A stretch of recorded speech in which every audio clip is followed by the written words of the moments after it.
bahwa untuk memberikan gambaran lengkap peristiwa Magelang yang merupakan peristiwa keributan sebagaimana dalam dakwaan jaksa penuntut umum, kami penasihat hukum akan menyampaikan fakta peristiwa sesuai dengan keterangan berita acara pemeriksaan para saksi dan rekonstruksi. Pada tanggal 7 Juli 2022 di rumah Magelang sekira sore hari menjelang maghrib, saat terdakwa berada di teras rumah, terdakwa melihat dari kamar pintu saksi Putri Chandrawati, korban Nofriansah Joshua Huta Barat, diduga setelah melakukan perbuatan kekerasan seksual kepada saksi Putri Chandrawati, mengendap-endap menurunin tangga, menengok kanan kiri seolah-olah mencari apakah ada orang di lantai bawah. Terdakwa yang kebetulan berada di teras depan jendela kaca melihat korban Nofriansah Joshua Huta Barat tersebut dan meneriaki, "Woi!" Ternyata teriakan tersebut membuat korban Nofriansah Joshua Huta Barat lari ke arah dapur, yang kemudian terdakwa menyusul mengejar korban Nofriansah Joshua Huta Barat ke dapur, terus berlari ke arah garasi mobil dan masuk kembali ke dalam rumah melalui pintu depan atau pintu ruang tamu. Sambil terus mengejar korban Nofriansah Joshua Huta Barat juga melalui pintu ruang tamu, terdakwa lalu berteriak kepada saksi Susi, "Susi, lihat ibu, lihat ibu." Kemudian Susi lari ke kamar saksi Putri Chandrawati dan Susi berteriak, "Ibu, ibu, ibu." Akhirnya terdakwa berhenti mengejar korban Nofriansah Joshua Huta Barat. Terdakwa kemudian lari ke atas kamar saksi Putri Chandrawati melalui ruang makan, kemudian mengambil pisau untuk berjaga-jaga. Saksi Susi mendapati pintu kaca lantai 2 rumah Magelang sudah terbuka, dan saat itu dari arah pintu kaca saksi Susi melihat saksi Putri Chandrawati dalam posisi tergeletak, duduk dengan posisi kaki selonjoran dan kepala bersandar di keranjang baju kotor dengan keadaan rambut berantakan, mata tertutup dan lemas serta badannya terasa dingin. Kemudian saksi Susi memeluk saksi Putri Chandrawati, terasa pakaian saksi Putri Chandrawati lembab sambil menangis dan menanyakan, "Ibu, ibu, ibu, ibu kenapa?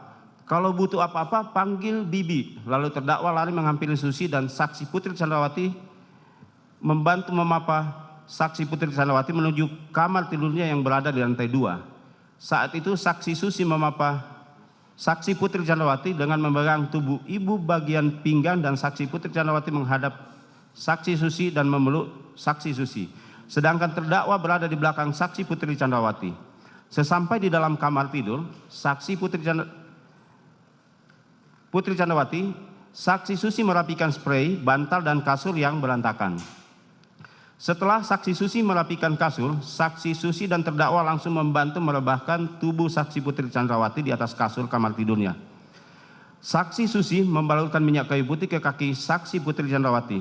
Kemudian saksi Putri Chandrawati menanyakan HP miliknya dan meminta tolong terdakwa untuk menghubungi via telepon saksi Richard Eliezer Pudihang Lumiu.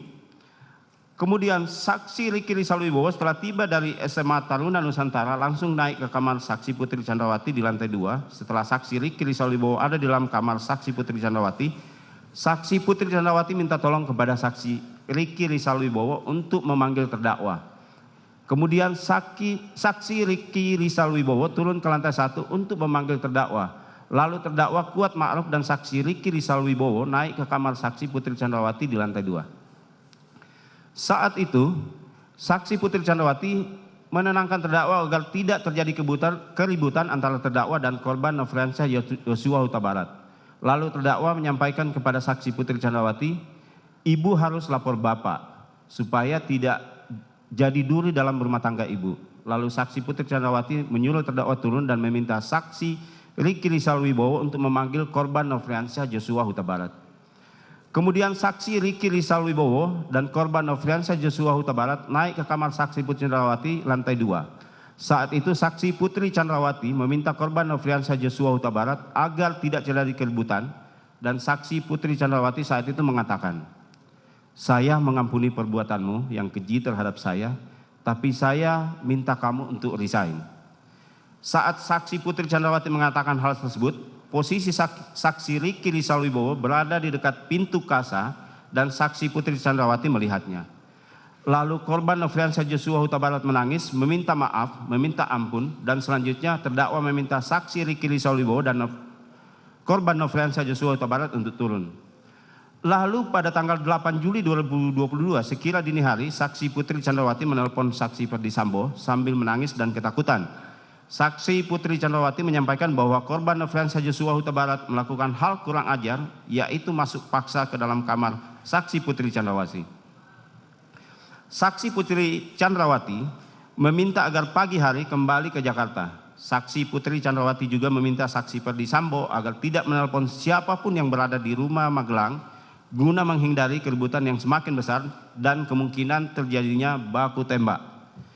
Sekira jam 10 pagi, terdakwa berangkat ke Jakarta berada satu mobil bersama dengan saksi Putri Chandrawati, saksi Richard Eliezer Pudihang Lumiu, dan saksi Susi.